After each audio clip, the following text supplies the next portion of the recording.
Bonjour, bienvenue dans cette vidéo où on va parler d'études de signes dans le chapitre factorisation et second degré. On va parler de méthodologie, surtout aujourd'hui à travers un exercice progressif mais un peu compliqué et technique. Donc on vous demande de résoudre des inéquations à chaque fois.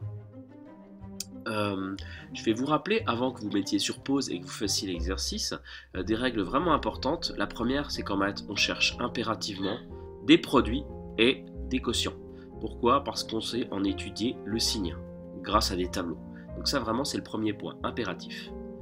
Le deuxième point, c'est qu'en fait, on ne peut pas passer dx, enfin divisé par x, ou divisé par une quantité avec des variables. En maths, c'est interdit puisque x peut prendre une valeur nulle.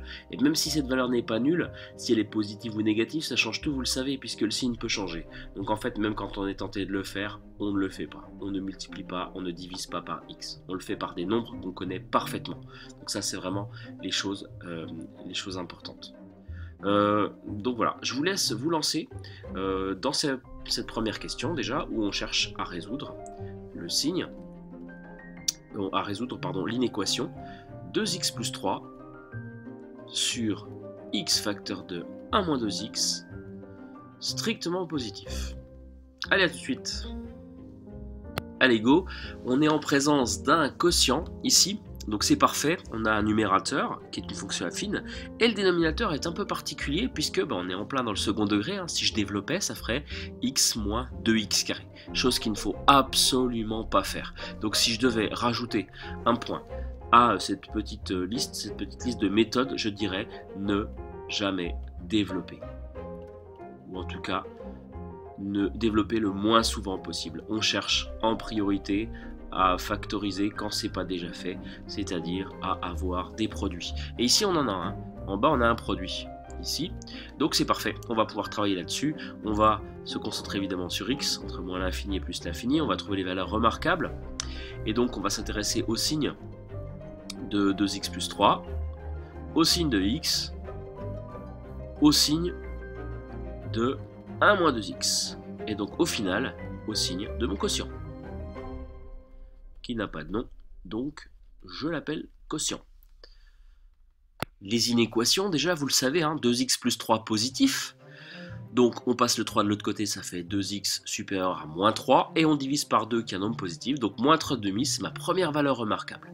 Ensuite, on s'intéresse à x. Quand est-ce que x est positif? La question est un peu idiote, quand x est positif. Et donc, quand est-ce que 1 moins 2x est positif? Quand moins 2x est plus grand que moins 1, je passe le 1 de l'autre côté, ça fait moins 1, et là, attention, on divise par moins 2, donc x plus petit que, on change le signe, moins 1 sur moins 2, c'est-à-dire 1 demi. On peut placer mes trois valeurs, moins 3 demi, 0, et puis 1 demi, donc c'est déjà placé ici. 2x plus 3 s'annule en moins 3 demi, x s'annule évidemment en 0, et 1 moins 2x s'annule en 1 demi. Qu'est-ce qu'on vient de montrer ici? On vient de montrer que quand x était plus grand que moins 3,5, c'était positif. On peut aussi voir les choses différemment, et je crois que c'est peut-être plus simple dans votre cas. 2x plus 3 est une fonction affine qui est croissante, vu qu'en fait, son coefficient directeur est 2, donc en fait, elle est déjà négative, et puis après positive. Ici, x est positif quand x est positif, puis négatif quand x est négatif. Et ici, c'est une fonction affine qui est décroissante, puisque le coefficient directeur, c'est moins 2, donc elle va déjà être positive avant sa racine, et négative après. On fait notre compilation, moins par moins, plus par plus, plus par moins par plus, moins, plus par plus, ça fait plus, et ici, plus par plus, ça fait plus par moins, ça fait moins. Et le cas des zéros. Alors, il y a trois racines. La racine du numérateur, c'est-à-dire moins 3 demi, ne pose aucun problème. En revanche, si x est égal à 0, ça annule tout le bas, problème. Et si x est égal à 1 demi, problème également. Donc, dans cet exercice, il y a deux valeurs interdites. Si vous traciez cette fonction, vous verriez qu'elle est en 1, 2, 3 morceaux, avec une valeur interdite en 0, l'axe des ordonnées, et en x égale 1 demi. Voilà pour ce tableau. On finit quand même par la conclusion, puisqu'on vous demandait ici de dire quand est-ce que cette quantité était positive. C'est une résolution, donc on va mettre S égale. Quand est-ce qu'elle est strictement positive?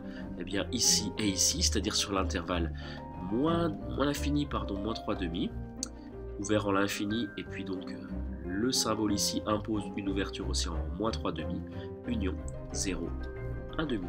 Voilà pour cette première question, à vous de continuer et d'observer cette forme.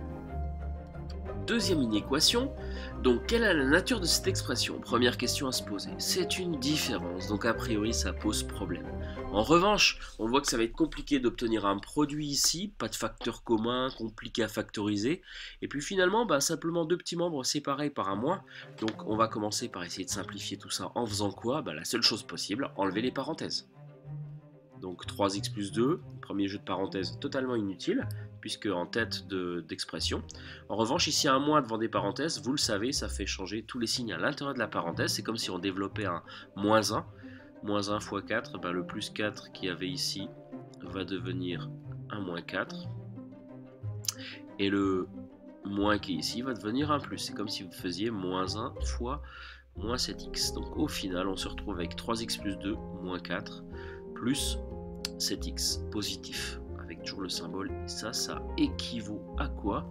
On va rassembler les x, 3x plus 7x, ça en fait 10, et puis plus 2 moins 4, ça fait moins 2. Donc finalement, ça revient à résoudre 10x moins 2 strictement positif. 10x supérieur à 2, ou encore supérieur à 2 dixièmes, 1 cinquième, ou 0,2. Expression, on va avoir S égale x plus grand que 0,2, strictement évidemment depuis le début, donc 0,2 plus l'infini, ouvert en 0,2. La troisième, qui est la plus délicate, donc l'erreur à ne pas faire, c'est de faire un produit en croix par exemple, ou de passer le x de ce côté en le multipliant, ou de passer le x moins de là, ou de diviser, enfin bref, de manipuler ces quantités avec des produits ou des quotients. Pour quelle raison? Puisque dès que vous passez un x de l'autre côté, en fait, selon son signe, on change l'ordre. Et vu qu'on ne connaît pas x, on ne peut pas savoir si l'ordre change ou pas. Donc pas de produit, ni de quotient ici, en tout cas on ne passe pas de l'autre côté. Il n'y a qu'une seule chose à faire, c'est de basculer toute cette quantité là-bas, en la soustrayant du coup. Ça on a le droit de faire des soustractions, sans changer l'ordre. Et donc on va comparer cette quantité à 0. Je vous laisse mettre sur pause et y réfléchir. Donc que se passe-t-il quand je pars de cette inéquation et que je passe tout de l'autre côté? Je n'ai pas le choix en fait, pas de produit en croix, pas de multiplication, je ne sais quoi, on ne fait pas passer x ici et x-2 ici puisqu'on ne connaît pas le signe de x ni de x-2, c'est d'ailleurs le but du jeu. Donc on va passer tout ça de l'autre côté, on se retrouve donc avec 2x plus 1 sur x évidemment, cette quantité on la soustrait, moins 2x plus 1 sur x-2, et tout ça devient plus petit que 0. Donc je me suis pour l'instant de passer cette quantité là-bas. Et donc on va les mettre ensemble, ça porte un nom en maths, on dit qu'on met deux fractions, même si c'est sur x et sur x-2, au même dénominateur. N'hésitez pas à mettre sur pause régulièrement pour vous entraîner et vérifier que vous avez la bonne réponse.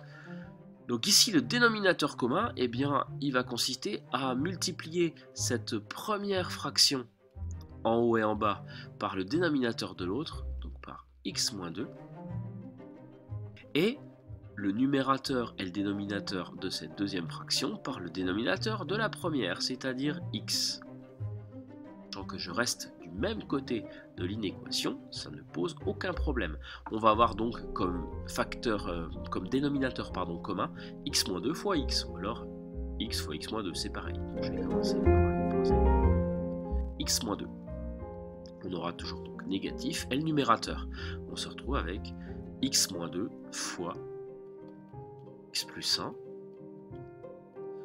2x plus 5 fois x. Et là, ça commence à ressembler à quelque chose qu'on connaît, genre la première expression. En bas, on a un dénominateur avec deux petites fonctions affines et un produit, d'ailleurs qui ressemble beaucoup à la première.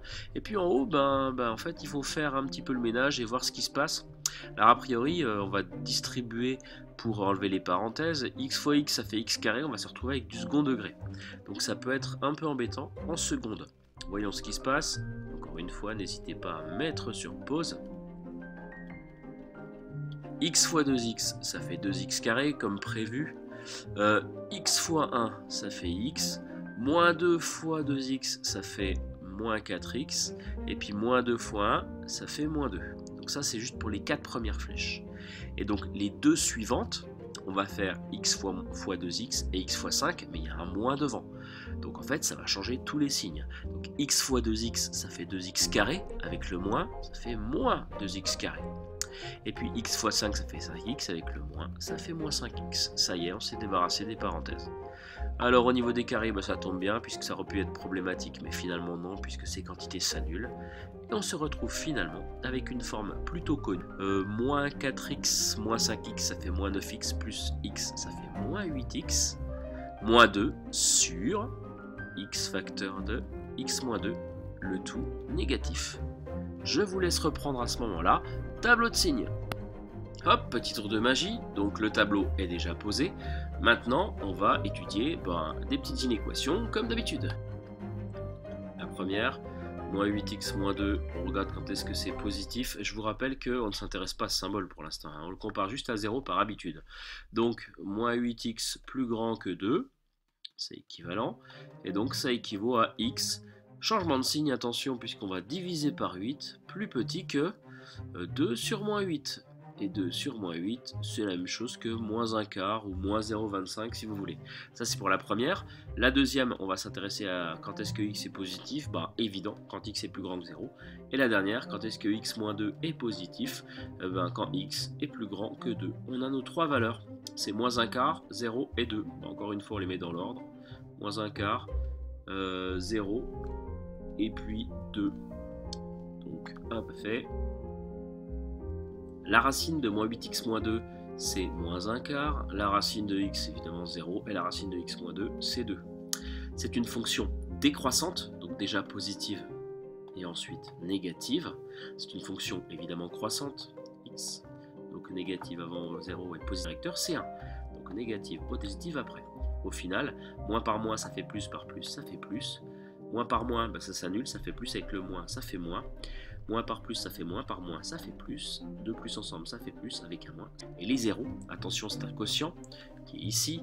Donc, pour moins 8x moins 2, pas de problème. Et c'était moins 1 quart, donc le 0 ici, aucun souci. En revanche, pour x égale 0 et pour x égale 2, il y a des valeurs, encore une fois, un peu comme dans le petit 1, deux valeurs à exclure.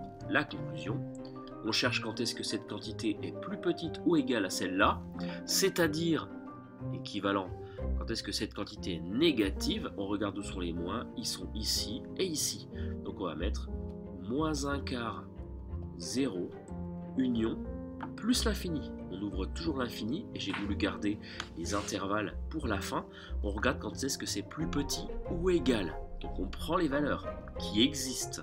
Moins 1 quart, elle existe, on la prend. En revanche, le 0 et le 2 n'existent pas pour tout l'exercice. Donc même si ça avait été strict ici, on ne les aurait pas pris, on n'aurait même pas pris le moins 1, quoi qu'il arrive. Voilà pour cet exercice étude de signes, pas mal de choses à voir et à pratiquer, un exercice technique pour une prochaine.